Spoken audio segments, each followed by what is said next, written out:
Welcome back to the ongoing discussion on the wind turbines. So we are looking at the different aspect of this wind turbine, their technology. Obviously, we talked about how wind is um, generated, and now we are looking at the different components of the turbine and the issues related to the turbine installations and all this.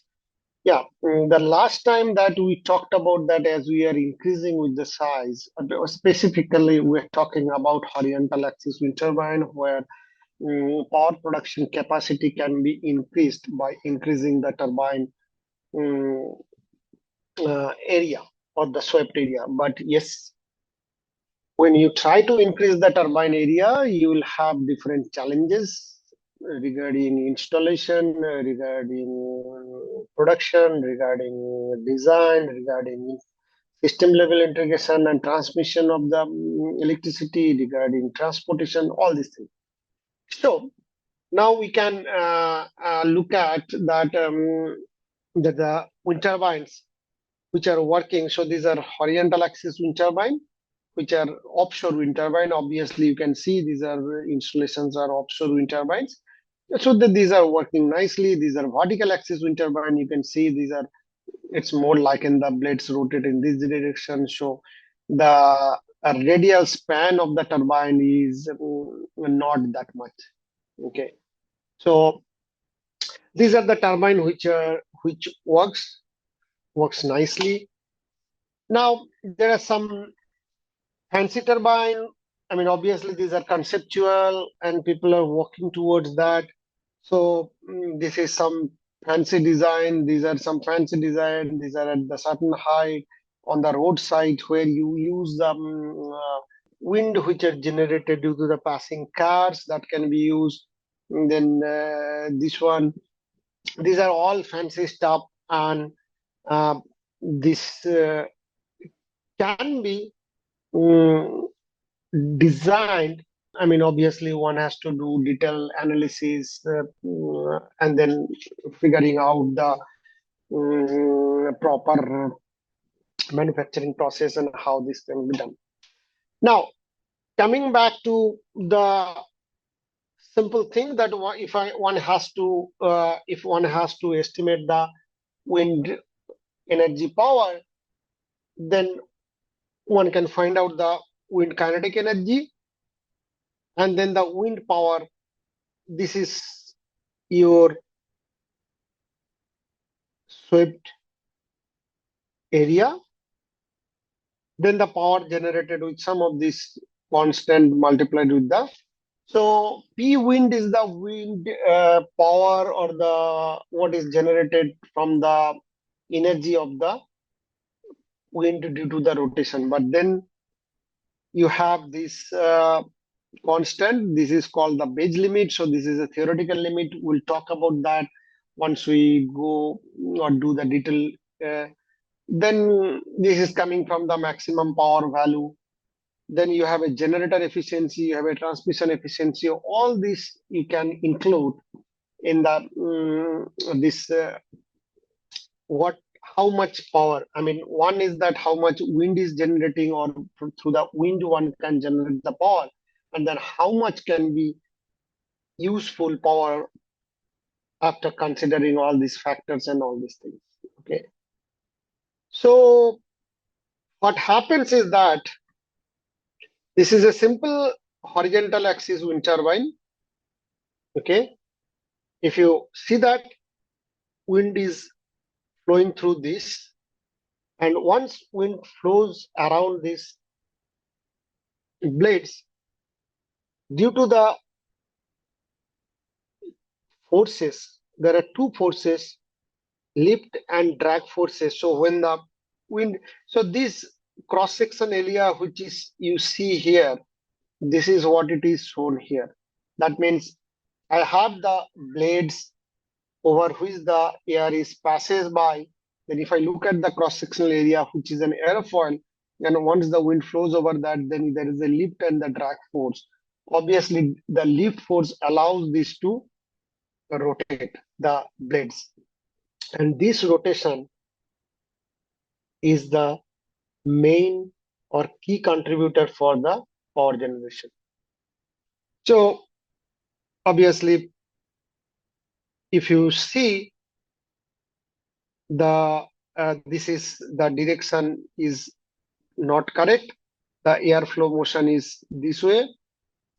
So when the air flows through the above the airfoil, you can have two forces which are generated lift and drag. And obviously now you change the airfoil. So this is some angle of attack. Now this is, let's say this is alpha 1. This is alpha 2, which is greater than alpha 1. This is alpha 3, which is greater than alpha 2. So once you change the angle of attack, you can see the flow separate. So this is the region where the flow separation occurs, and you have an adverse pressure gradient. Obviously, once you have a flow separation which is occurring here, then you have more drag than the lift. But here this picture shows you when the air passes over these blades, and then this produces this lift and drag force, and this lift force allows that blade to rotate.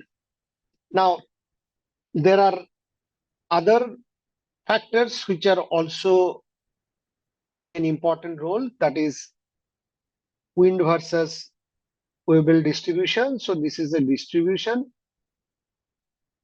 This is essentially the one can think about distribution of wind flow. And these are mathematically represented by that, which has some of this. So the red here shows the wind distribution of wind speed over a time, and this shows the wind energy, which is power E by dt. Why this distribution is so important? We have already talked about it. Okay, what we have talked about it is that wherever we install this turbine, one of the important consideration is the availability of the wind energy or wind power. Wind availability is very, very important because the wind pattern or wind flow pattern over the year is different, over the month is different, over the week is different, over the day is different, over a 24-hour clock is different, even within an hour over that is going to be different.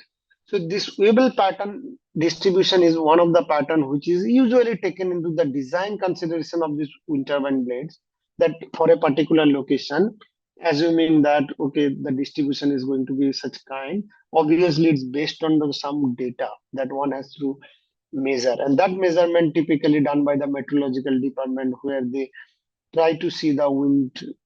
I mean, they provide this wind forecast and that wind flow pattern and all these things. So this distribution, you think about, it's one kind of an probability distribution function. So it's a probabilistic distribution because wind is not uniformly, I would say, uniformly flowing throughout the day, neither throughout the week, neither throughout the month, neither throughout the year. So there is a distribution pattern. Some time of the year, it's very high wind flow rate, some time of the year. So what one has to consider is the peak wind speed or the rated wind speed or average wind speed, and then figure out the estimate the how much energy you can or how much energy you can extract from the pattern that you have for a particular location or a particular turbine. Okay. Now, optimization opportunities, which I have talked about it, site selection, which is one of the key aspects. So one has to see what is the altitude, what is the wind strength or wind availability, constancy, grid access, so how far is the grid, that how much you have to transmit. So all these are need to be considered, that site selection. Then turbine selection, whether horizontal axis wind turbine or vertical axis wind turbine, who would be the vendor, size, quantity. then turbine height, generation precision, then local topography, whether you have hills, ridges, so the turbulence caused by the other turbine. Then if you talk about the wind farm and the multiple wind turbines are installed, then how they are interacting with each other. Then prevailing wind strain, ground stability. Then you talk about grid upgrades. Then you talk about non-power constraints or preferences. So all these are kind of an, that means environmental aspect, birds, aesthetic, radar. So all this one has to, how the turbine has been evaluated. You see this turbine was used for pumping water, grinding grains. Now today, this is primarily generating electricity. So if you look at over 5,000 years ago, the ancient Egyptians used wind power to sail their sails on the Nile River. So that's how the wind energy history starts off. Later, people built windmills to grind their grain. In 1891, the first electrical output wind machine was developed, incorporating the aerodynamic design principles. So, all these are consideration for generation of the wind power. Now, if you talk about offshore installation, it is very, very important which what is the location one has to carry out this installation. This has to be few kilometers from the seashore. So you don't go too far, neither you go too close to the shore so that you generate proper power. The key feature for offshore is high reliability wind. So that means you do not have other obstruction in terms of hills, local construction. All these are not going to be blockage so that you get the complete free wind. For innovative move, turbines are placed on floating platforms and anchored to the sea bottom. So, but these are innovative ideas, definitely having some advantages, but at the same time, one has to understand there are challenges of having this kind of platforms which are kind of floating in nature because the design and all this. So, this picture shows you how the typical offshore installation of wind turbines are. Yes, you can see the wind turbines are installed in this kind of a curvature so that each turbine is not impacting the other and you are exposed to all free available wind. So that's the advantage. Now you talk about wind power penetration. So up to 10% is the short-term goal for many countries. If you talk about Germany in particular, several power utilities are expecting contribution to be as high 30%. Uncertainty of wind constitutes a challenge to achieve much higher degree of grid penetration. And obviously, you need to work on getting predicting power for 24 to 48 hours and things like that. So, what are the criteria? Criteria for identification of a potential site. Sites having wind power density greater than 200 watt per meter square at certain 50-meter height and things like that. Now, quickly touch upon the Indian status. So, if you look at Indian status, you can see this coast, west coast of the India is having most of their installation of the wind turbines. Now, environmental impact, one of the key impact in terms of noise, there are mechanical noise which is coming out of the gearbox, generator, so which are definitely unavoidable because these are the mechanical components. So without that, you cannot generate power. You have aerodynamic noise, which is swishing sound. Then you have wind power at 350-meter array. Then you have noise level. electromagnetic interference, visual impact, shadow flicker, ecology, loss of bird life. So all these are there. Obviously, one has to also consider the annual energy production, capital cost, capital charge rate, payback period, operation and maintenance cost, life cycle cost analysis. Annual energy production depends speed power, wind speed frequency, availability of the wind turbine. All these are there that one has to consider for moving forward. So, what are the benefits? Is important benefit is the cost is competitive. Obviously, in 2016, what was the average cost was there. Now this has come down, and obviously different countries are envisaging more and more wind energy production so that they can bring down this average cost to a affordable one so that people can use it more, and also you move towards that sustainable effort towards the green, I mean clean energy production instead of using conventional fuel or the fossil fuel. Second important benefit that you have, it creates job, because more and more if you get into this particular domain, then you generate, I mean, yes, you require everything starting from your design to manufacturing or production to installation, maintenance, and everything. So you require every, so it will open up jobs at every sector, every different kinds of job. So which could be low paid to very highly paid job stuff.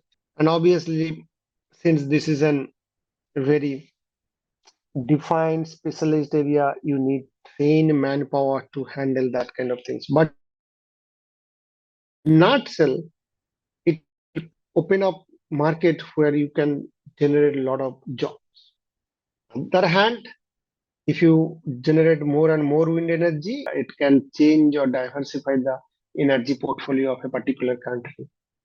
Yes, one of the important aspect is that you move towards renewable energy production. So once you increase that, your conventional technique would come down. So that's what the all other government level policy, national level policy, the stakeholders, these are going to be. But not only that, one has to note that it can create income for farmer, ranchers, as well as economic benefit to the communities. So if somebody, I mean, think in more depth, so you can see that it is going to create those jobs or income avenues for people. So it's not like that these people are going to be obviously in top of all these. The important part is that your wind energy is an exhaustible renewable energy source. So it's a plentiful and readily available, and it's available in nature. But yes, you have to utilize it, harness it with an optimized fashion. I mean, availability is something in one hand, but then utilization of that or getting it generated and then making it useful for the common people is something different. So these are one has to work on to find out the balance between two. Okay. So now the other advantage that one has is wind turbines, if you install, they do not consume water. So if you do not consume water, it can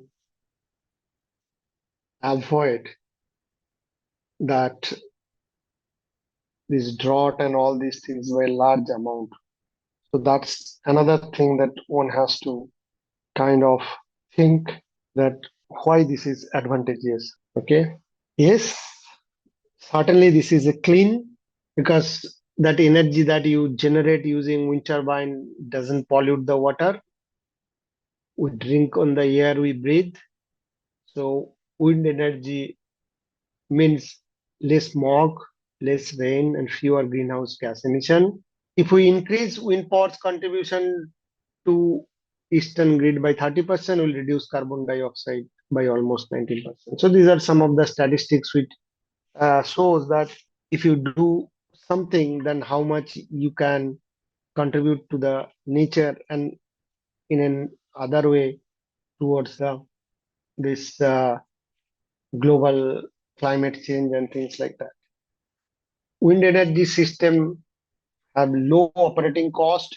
Obviously, one of the major issues that you don't have associated fuel cost because your wind is the fuel which is available in nature. So it has a low operating cost. It can be used in a variety of applications. Like earlier, it used to use sail the boats, wind, I mean, cutting woods for grinding.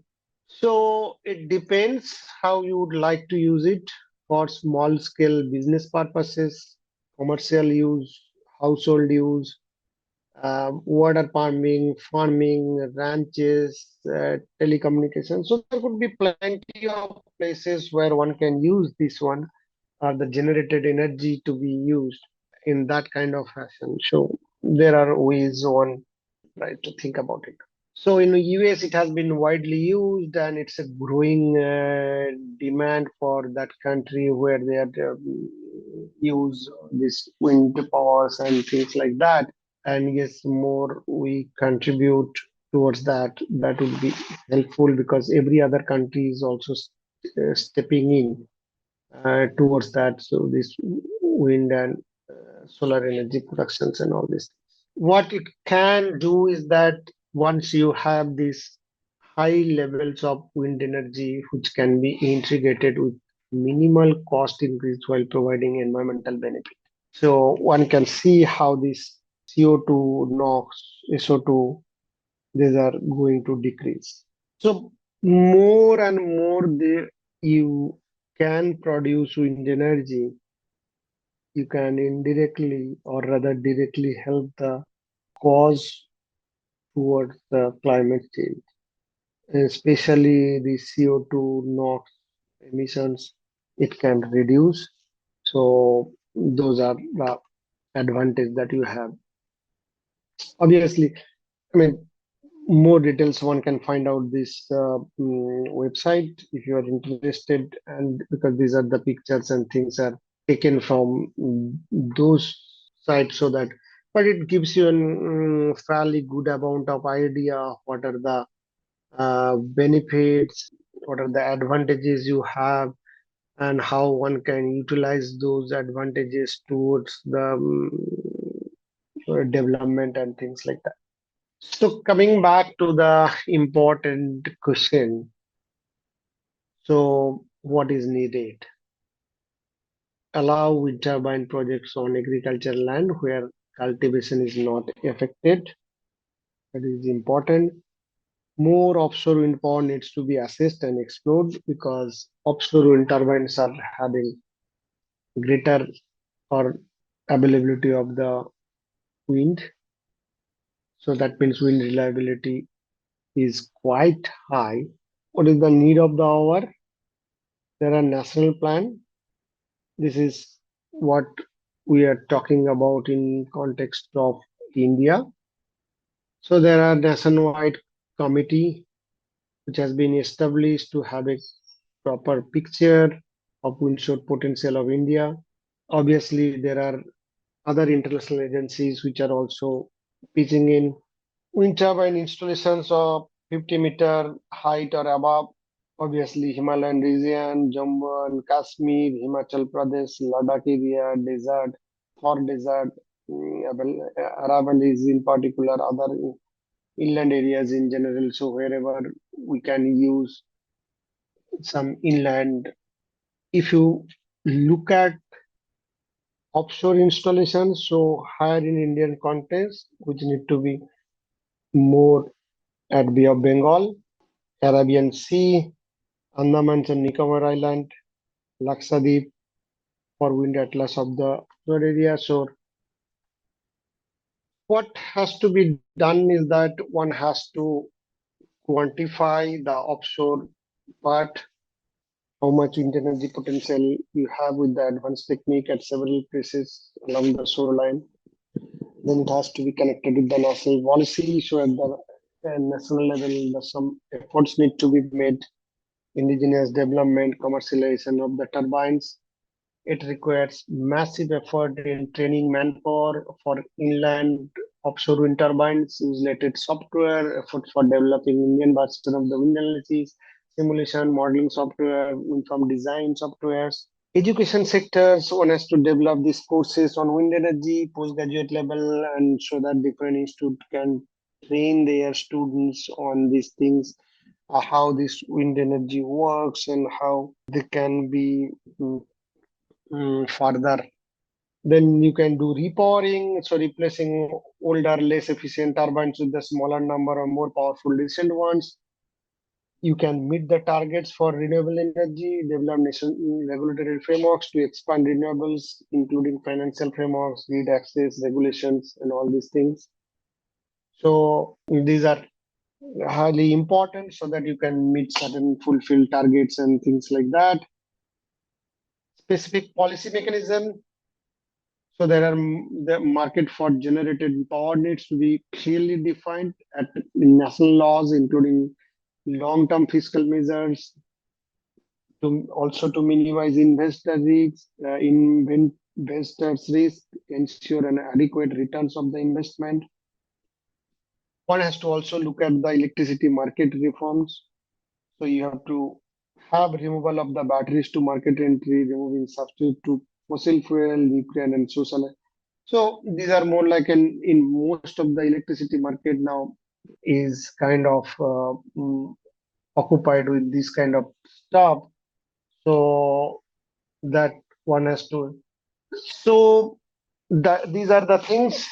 Then there are obviously research areas which one can work upon, or rather the scientific community needs to address integration of the WCACS, which is wind energy conversion system with large buildings, wind power forecasting model for short term and long term. So where basically AI kind of stuff can be very handy. Penetration limit in the grid, system integration of wind energy, lightning protection of the blade and tower structure, testing and reliability, modeling, verifications, application. This also standalone non-grid WCS, solar conversion system, vertical axis wind turbine, their aerodynamic studies, various configuration, offshores, their foundation, cable, particular marine operation, human resource development, wind farm design, flow modeling. All this could be part of and all these, these things.